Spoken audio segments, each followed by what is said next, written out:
위클리 이게 뭡니까? 박사님, 네. 이거 이번에 빌리가 센터 자꾸 못 들어간다고 엄청 슬퍼했잖아요. 그래가지고 그렇지. 제가 유망주 선발전 이 포스터를 가지고 온 거 아닙니까? 볼도링 유망주 선발전. 네. 근데 이거를 보고 나서 탐험을 갔다 오더니 빌리가 글쎄 뭘 회복했다느니 다시 돌아간다느니 막 그런 얘기를 하던데 혹시 이번 탐험이 어떤 내용이었어요? 그래서 빌리가 회복된다고 이렇게 좋아했구나. 누가 회복된다는 거죠? 자, 이번 탐험이 바로 회복에 관한 아, 탐험이었습니다. 어쩐지. 혹시 위클리 그거 알고 계십니까? 하나님께서 범죄한 아담과 여자를 심판하셔서 에덴 동산에서 추방당할 때 그렇죠. 추방으로만 끝나지 않고 하나님께서는 심판의 자리에서도 구원을 약속하셨어요. 그래서 맞습니다. 그렇게 빌리가 얘기했구나. 예, 남자와 여자가 하나님 앞에 범죄하자 하나님께서는 공의로운 심판을 이루셨습니다. 우리 지난 탐험에서 그 부분을 잘 확인했었는데요. 맞아요. 근데 하나님께서 특별히 뱀을 심판하실 때 심판만 하지 않으시고 범죄한 아담과 여자에게 큰 복이 되는 말씀을 하십니다. 혹시 그걸 알고 계신가요? 흔히 원시복음이라고 하는 그 구절 맞나요? 정답입니다. 위클리. 여자의 후손을 통해서 너의 발꿈치를 물어버릴 것이다. 맞나요? 맞죠, 맞죠? 위클리 개그가 아주 그냥. 아니에요? 여자의 후손을 통해 뱀의 머리가 상하게 될 것이라는 맞아.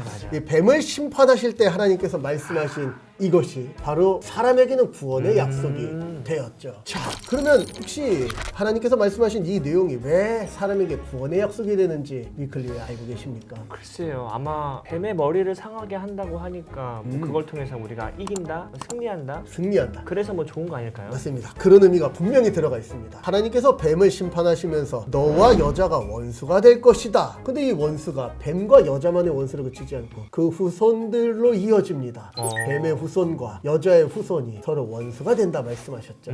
그런데 뱀의 후손이 여자의 후손의 발 뒤꿈치를 상하게 할지는 몰라도 여자의 후손은 뱀의 머리를 상하게 할 것입니다. 역시 발꿈치보다는 머리가 낫죠. 네. 그런데 성경에서 말하는 머리의 의미는 그보다 더 중요한 의미가 담겨져 있습니다. 성경에서 머리라는 단어를 쓸 때는 통치, 권세, 지배 이런 의미들이 담겨져 있습니다. 그러면 우리가 그 통치를 밟아 뭉갠다. 뭐 그런 의미가 있는 건가요? 예, 그래서 누군진 모르겠지만 언젠가 여자의 후손을 통해서 우리를 죄와 사망에 처하게 했던 그 사단의 거짓말하고 사망에 이르게 하는 이 죄와 사망의 통치가 깨어지고 말씀하신 것처럼 다시 생명을 얻게 된다. 하나님의 승리를 얻게 된다. 이제 이런 의미가 담겨져 있다고 볼 수 있죠. 자, 아까 구원을 약속하셨다고 이렇게 이야기했었는데요. 구원이 정확히 뭔가요? 그렇죠. 우리가 신앙생활하면서 정말 흔하게 사용하는 단어 아니겠습니까? 맞아요. 구원이요. 근데 구원이라는 것은 원래 곤경에 처한 사람, 어려움에 처한 사람을 구출해내다 라는 의미를 가지고 있는데 이게 성경 가운데 구원이라는 단어가 쓰일 때는 상황이 명확해집니다. 사람에게 처해진 가장 어려운 곤경과 상황이 무엇이냐면 바로 죄에 빠진 거예요? 그렇죠. 죄와 사망의 지배 아래 놓인 것이 사람에게 가장 어려운 일이요. 영원토록 하나님과 단절되어서 사망 가운데 살아가는 큰 슬픔인데요. 하나님께서 바로 그 죄와 사망으로부터 우리를 건져내 주신다는 약속.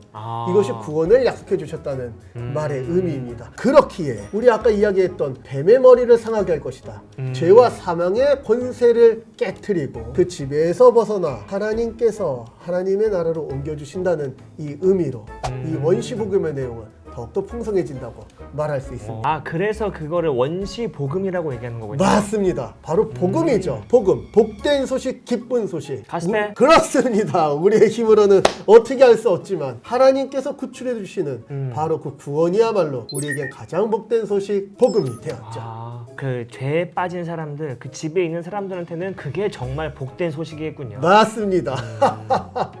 그렇다면 이 이야기가 지금 우리나 아니면 교회, 그 가정한테 어떤 의미가 또 있을까요? 아주 중요한 질문입니다. 실제로 오늘날에도 여전히 뱀의 후손들이 하나님의 여자의 후손, 하나님의 이 구원의 백성들을 억압하고 핍박하며 괴롭히는 일들이 계속 되어지고 있습니다. 그렇죠. 그것은 실제 삶에서 물리적인 핍박이 될 수도 있지만 하나님의 말씀을 쫓아 믿음으로 살아가려는 우리에게 믿음이 아무것도 아닌 것처럼 퍼붓는 이 원수가 사로잡은 이 문화 가운데서 벌어지기도 하지요. 그럴 때 그리스도인들 우리들은 왜 예수님을 믿는데 이런 고난들이 있을까, 어려움이 있을까 의아해하지 않습니다. 왜냐면은 우리의 삶이 비록 원수의 여러 가지 공격들로 말미암아 때로는 고난과 어려움이 있지만, 그러나 우리에게 이미 이루어진 승리뿐만 아니라 마침내 이루어질 승리가 있을 것임을 날마다 기억하고 확인하며 하나님의 약속을 의지해서 살아가는 게 바로 오늘을 살아가는 우리들의 믿음과 연결된다고 말할 수 있죠. 뱀과의 원수의 싸움이 지금도 계속되고 있는 거군요. 예, 그렇지만 이 이야기는 그 정도로 그치지 않습니다. 왜냐면 여자의 후손이 이미 오셨기 때문입니다. 그래요. 우리 그 부분에 대해서는 앞으로 다음 탐험에서 좀 자세하게 이야기하면서 하나님의 약속이 이루어졌음을 확인했으면 좋겠습니다. 빌리가 또 엄청 궁금해하겠네요.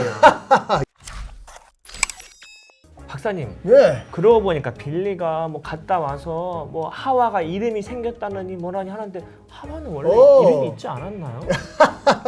맞아요. 이번 두 번째 비밀의 주제가 바로 그 여자의 이름과 연결됩니다. 아, 그래요? 예, 사람은 하나님께서 약속하신 대로 사망에서 벗어나 생명을 얻게 될 거예요. 예, 그게 바로 어디 있죠? 이 하와라는 이름의 의미와 아, 하나님께서 약속하신 그 결과와 아주 잘 연결되어 있기 때문입니다.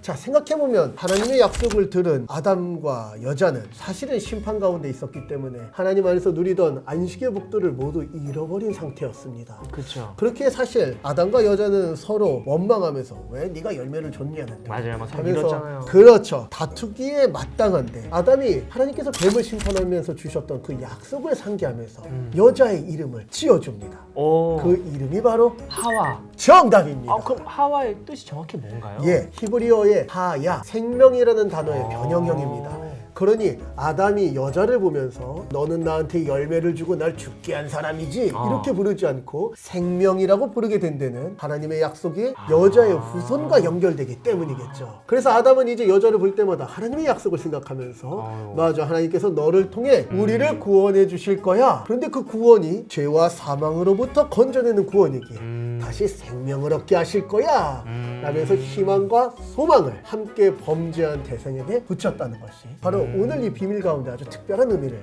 가지고 있는 것 같습니다. 예전부터 아담이 네이밍 센스가 정말 좋은 것 같아요. 동물들 아이고, 이름도 잘 짓고. 예, 아주 재밌네요. 맞습니다. 그러니까 아담이 여자의 이름을 생명이라고 붙였다는 것은 하나님께서 주신 이 약속의 의미가 무엇인지 아주 명확하게 알고 있다는 의미도 있고요. 그리고 비록 범죄하여서 하나님 나라에서 쫓겨나 이제는 죄와 사망이 가득한 세상 가운데 수고하고 땀 흘리며 분투해서 살아가야 되지만 그럼에도 불구하고 우리에게 소망이 있다.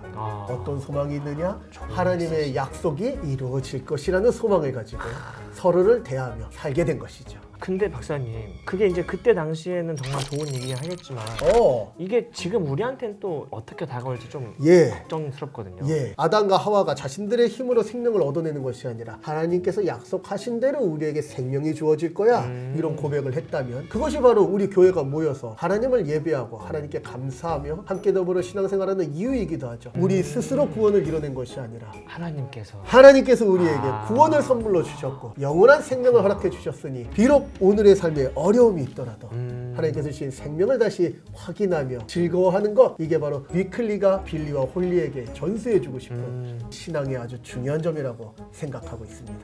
역시 성경의 모든 부분은 지금 우리에게도 너무나 적용되는 말씀이네요. 맞습니다. 우리 오늘 이 생명에 대해서 하나님의 구원 약속에 대해서 생각하면서 함께 인사할까요? 네, 좋습니다. 임마누엘.